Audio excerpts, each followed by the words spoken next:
Allahu Akbar, Allahu Akbar.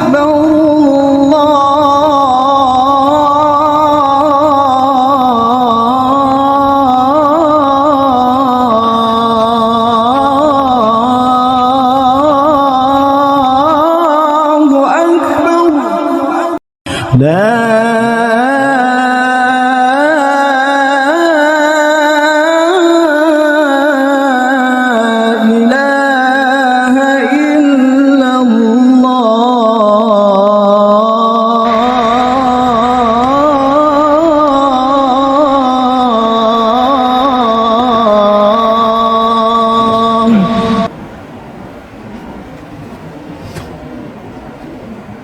Alhamdulillahilladzi amarna bittaqwa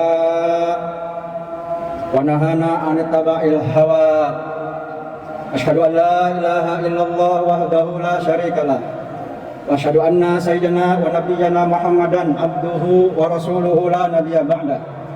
Allahumma shalli wa sallim wa barik ala sayyidina Muhammadin wa ala alihi wa ashabihi wa man tabi'ahum bi ihsanin ila yaumiddin. Amma ba'd, ibadallah, usikum wa nafsi bitaqwallah azza wa jalla haitsu wa qala tabaraka wa ta'ala fil Qur'anil Karim. A'udzu billahi minasyaitonir rajim. Ya ayyuhalladzina amanu taqullaha haqqa tuqatih wa la tamutunna illa wa antum muslimun. Qala Allah ta'ala fi ayatil ukhra, ya ayyuhan nasu taqu rabbakum alladzi khalaqakum min nafsin wahidah wa khalaqa minha zawjaha wa bassa minhuma rijalan katsiran wa nisaa'a wattaqullaha alladzi tasaaluna bihi wal arham innallaha kana 'alaikum raqiba. Wa qala ta'ala aidan, ya ayyuhalladzina amanu taqullaha wa qulu qawlan sadida yuslih lakum a'malakum wa yaghfir lakum dhunubakum wa may yuti'illaha wa rasulahu faqad faza fawzan 'azima. Qala Rasulullah sallallahu alaihi wasallam, fa inna asdaqal hadis kitabullah wa khairul hadi hadi Muhammad sallallahu alaihi wasallam wa syarrul umuri muhdatsatuha wa kullu muhdatsatin bid'ah wa kullu bid'atin dhalalah wa kullu dhalalatin finnar. Qala Rasulullah, ittaqillaha haitsu ma kunta wa atbi'is sayyi'atal hasanata tamhuha wa khaliqin nas bi khuluqin hasanin. Shadaqallahul azim wa ballagha rasuluhun nabiyyul habibul karim wa nahnu lahu ala dzalika minasyahidin wasyakirin walhamdulillahi rabbil alamin. Masyiral muslimin wa zumratal mu'minin rahimakumullah. Melalui mimbar yang mulia ini, hari yang agung ini, hari yang paling mulia ini, tidak segan-segannya khatib berwasiat kepada diri pribadi khatib khususnya dan untuk jamaah sekalian umumnya, marilah kita bersama-sama bertakwa kepada Allah Subhanahu wa taala. Takwa mengandung arti intisalul awamirillah wa ijtinabun nawahihi sirran wa alaniyatan zahiran wa batinan. Takwa mengandung arti yaitu melaksanakan segala yang diperintahkan oleh Allah Subhanahu wa taala dan meninggalkan apa yang dilarangnya, baik secara sendiri-sendiri maupun terang-terangan, maupun secara lahir maupun secara batin. Hadirin yang dirahmati Allah Subhanahu wa taala, pada bulan ini kita masih hangat yang namanya bulan Muharram, dan sangat kita maklum bahwa Muharram merupakan suatu bulan yang mulia, yang agung, yang selalu diingat terutama oleh umat Islam seluruh dunia, di mana bulan Muharram ada suatu peristiwa, yaitu suatu tanggal Hijriah. Di situ merupakan patokan perkembangan peradaban manusia, bahkan patokan peradaban zaman untuk umat Islam. Hadirin yang dirahmati Allah Subhanahu wa taala, kalau berbicara masalah zaman, tentunya kita menganut kepada sabda Rasulullah sallallahu alaihi wasallam, karena zaman selalu berubah-ubah seiring dengan bergesernya waktu. Yang mana Rasulullah sallallahu alaihi wasallam menyabdakan melalui riwayat daripada Musnad Ahmad, hadisnya cukup panjang, pembagian atau fase-fase zaman yang dianut oleh peradaban manusia, khususnya umat Islam, memiliki 5 fase. Fase yang pertama, fase nubuwah. Fase di mana fase tersebut dipimpin oleh seorang para nabi. Oleh para nabi mulai dari Nabi Adam hingga di penghujung atau di akhir zaman yang dipimpin oleh Rasulullah sallallahu alaihi wasallam yang disebut masa nubuwah. Masa nubuwah berakhir seiring dengan wafatnya Rasulullah Shallallahu Alaihi Wasallam. Lalu fase kedua, peradaban umat Islam dipimpin oleh beberapa khilafah yang disebut dengan khilafah ala minhajun nubuwah, yaitu khilafah yang berbasis kepada syariat-syariat Rasulullah Shallallahu Alaihi Wasallam yang dipimpin oleh 5 khalifah menurut pandangan mazhab Ahlus Sunnah wal Jamaah. Yang pertama Khalifah Abu Bakar Siddiq, Umar, Utsman dan Ali. Yang terakhir khilafah yang usianya hanya sekitar 6 bulan yang dipimpin oleh cucu Rasulullah Shallallahu Alaihi Wasallam, Imam Hasan bin Ali bin Abi Thalib radhiyallahu anhu. Selesai masa khilafah Rasyidin, khilafah ala minhajun nubuwah, masuk pada khilafah yang dinamakan khilafah Mulkan Adon.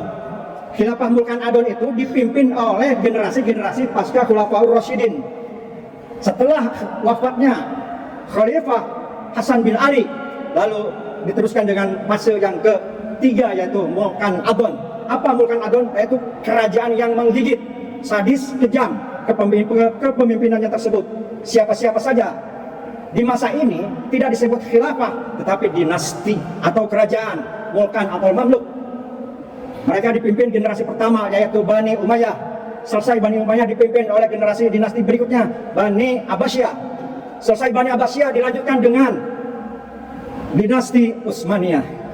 Selesai generasi Mamluk tersebut, kerajaan yang menggigit atau Mulkan Adon, fase yang keempat yaitu fase Mulkan Jabariyah. Nah, fase Mulkan Jabariyah inilah di fase kita sekarang, fase kediktatoran, fase kekejaman, fase kemungkaratan. Di masa inilah sewenang-wenang diberlakukan. Jadi masa kekhalifahan atau dinasti Mulkan Jabariyah ini adalah masa-masa kita hancur, segala macam bentuk dekadensi moral yang tidak beraturan di masa kita sekarang ini sedang berjalan. Bahkan menurut pandangan para ulama khos, para ulama-ulama ahli hikmah, bahwa ini merupakan di penghujung fase zaman. Fase yang kelima adalah fase kembali kepada ala minhajun nubuwah, masa kembali ke khalifahan, masa Imam Mahdi yang insya Allah akan dipimpin. Namun sebelum melangkah kepada fase tersebut, tentunya kita harus menghadapi fase yang sekarang, kepresidenan, demokrasi dan lain sebagainya yang penuh kediktatoran.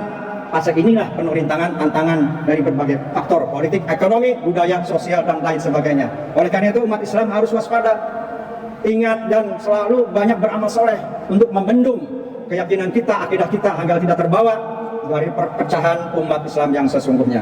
Hadirin yang dirahmati Allah Subhanahu wa taala, di fase ini kita harus bisa menjaga, kita harus ingat kepada sabda Rasulullah sallallahu alaihi wasallam, zaman ini, zaman ke depan itu kata Rasul, zaman yang serba terbolak-balik. Zaman benar disalahkan, yang salah dibenarkan, yang dianggap ulama jadi kemusyrikan, yang musyrik dianggap anutan di zaman ini. Sehingga wajar kalau Rasulullah Shallallahu Alaihi Wasallam beberapa 14 abad yang lalu menyampaikan kewaspadaan kepada kita. Hadis ini diriwayatkan oleh Imam At-Tabrani, bahkan Ibnu Abi Dunya, dan beberapa riwayat yang menyampaikan dinukil dari kitab Ihya Ulumuddin karangan Muhammad bin Muhammad Al-Ghazali At-Tusi. Ditukil dari kitab tersebut, bahkan diriwayatkan dari beberapa kitab-kitab Ar-Risalah, yang mana Rasulullah SAW dalam Abi Umamah menyampaikan, Rasulullah mengultimatum, kaifa antum idza tagha nisa'akum wa fasaqo sabanukum wa taraktum jihadikum. Rasulullah menanyakan, mempertanyakan, memberitahu, mengabarkan kepada para sahabat yang hadir saat itu, bagaimana jika kalian semua, pemuda-pemuda kalian semua, antum semua yang hadir, pemudanya, pemudinya, pria, wanitanya itu berlaku tidak mau melaksanakan jihad, bahkan berperilaku mental yang rusak, wanita-wanitanya seperti runtah, pria-prianya rungkat, akhlaknya bejat, dan seperti Rasulullah mempertanyakan bagaimana seandainya pemuda dan pemudi kalian saat ini menjadi pemuda yang rusak akibat tidak mau mengindahkan perintah-perintah Allah, apalagi disuruh untuk berjihad kepada Allah, berjuang. Saatnya umat Islam butuh dukungan baik secara moral maupun material. Di saat itu pemudanya melempem, yang dipikirkan hanya bagaimana kita memikirkan dunia, bagaimana harapan ke depan, kita punya prospek apa. Nah, Rasulullah mengancam seperti itu, bagaimana mempertanyakan Sahabat lalu bertanya, apakah hal itu akan terjadi nanti ya Rasulullah? Rasulullah menjawab, demi jiwaku dalam genggaman Allah Subhanahu wa taala, hal itu akan terjadi. Bahkan ada lagi yang lebih dahsyat. Apalagi ya Rasulullah? Yang lebih dahsyat dari itu, emang ada. Rasulullah sallallahu alaihi wasallam bersabda, "Kaifa antum idza lam ta'muru bima'ruf wa lam tanha 'anil munkar?" Yaitu bagaimana jika kalian sudah tidak lagi menyeru kepada kebaikan dan tidak lagi mencegah kepada kemungkaran. Bersifat masa bodoh. Kemungkaran adalah bukan tugas saya, kemungkaran adalah tugas para ustadz. Padahal tidak demikian, kemungkaran adalah tugas kita semua umat Islam. Bagaimana kalau di sebelah kita ada berlaku tidak adil? Bagaimana di sebelah kita ada berlaku tidak jujur? Bahkan zalim atas sesama, bermaksiat, apakah kita akan diam saja?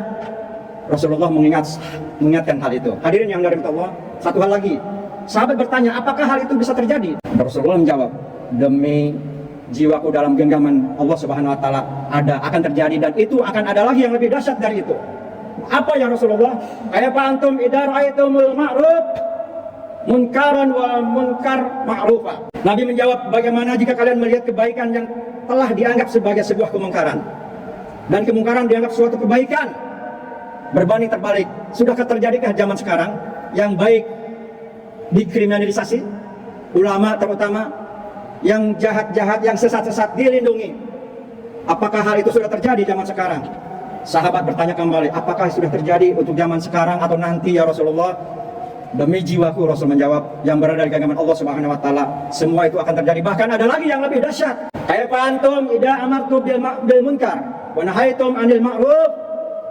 Nabi menjawab, bagaimana jika kalian telah mengajak menyeru kepada kemungkaran dan mencegah terlaksananya kema'rufan? Disinilah bahwa peran kita penting menjaga, yang memperjuangkan kebaikan, yang memperjuangkan memberantas segala kriminalitas, yang bermaksiat dan lain sebagainya. Tugas kita adalah melindungi dan menjaga. Seandainya kita tidak bisa berjuang untuk itu, setidaknya kita menjaga dan melindungi untuk perjuangan mereka yang berjuang amar ma'ruf nahi munkar. Sahabat bertanya, terakhir dari pertanyaan para sahabat para Rasulullah sallallahu alaihi wasallam, apakah hal itu akan terjadi ya Rasulullah? Naam. Walladzina nafsi biyadihi asyadu minhu sayakun. Yaqul Allah Ta'ala bi khalafat la nahayna nahum fitnah bisiril halim fiha khairan. Dalam hadis qudsi Rasulullah menyampaikan, Allah Ta'ala berfirman, demi aku, kata Allah, demi Allah, aku bersumpah waktu akan buka mereka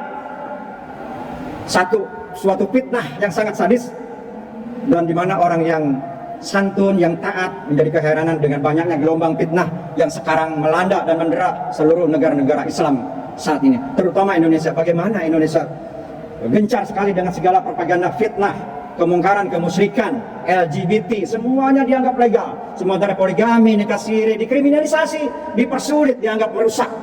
Padahal itu merupakan syariat yang dituntun Allah Subhanahu wa taala. Hadirin yang dirahmati Allah Subhanahu wa taala, suatu pesan yang penting dari Rasulullah sallallahu alaihi wasallam di dalam menghadapi kondisi seperti ini, waspada manakala seorang anak muda, seorang laki-laki yang paginya beriman, sorenya kafir, bisa jadi sorenya kafir, paginya beriman. Sehingga proses perpindahan kafir dan iman tersebut sangat tipis, seperti orang yang melihat dalam kegelapan, tidak bisa diberikan ciri atau tanda. Itulah kita di zaman sekarang ini untuk bisa waspada dari hal-hal yang menyangkut tentang amar ma'ruf nahi munkar, dan kita seyogianya umat Islam untuk saling mendukung di mana ada seseorang yang sedang berjuang menegakkan amar ma'ruf nahi munkar. Mudah-mudahan khutbah singkat ini kita bisa mencermati dan menelaah introspeksi bahwa tugas amar ma'ruf nahi munkar ini di akhir zaman yang penuh fitnah ini merupakan tugas berat bagi kita semua, terutama umat Islam. Sementara kita sudah berada di penghujung, bukan akhir zaman lagi, di penghujung zaman. Oleh itu dipersiapkanlah bekal amal soleh yang baik. A'udzubillahi minasyaitonirrajim. Bismillahirrahmanirrahim. Wal 'asri innal insana lafi khusrin illa alladziina aamanu wa 'amilus solihati wa tawassaw bil haqq wa tawassaw bis sabr. Barakallahu li wa lakum fil Qur'anil 'azim wa nafa'ani wa iyyakum bima fihi minal ayati wa dzikril hakim. Aqulu qawli hadza fastaghfirullahal 'azim li wa lakum wa li sa'iril muslimina wal muslimat wal mu'minina wal mu'minat astaghfiruh innahu huwal ghafurur rahim.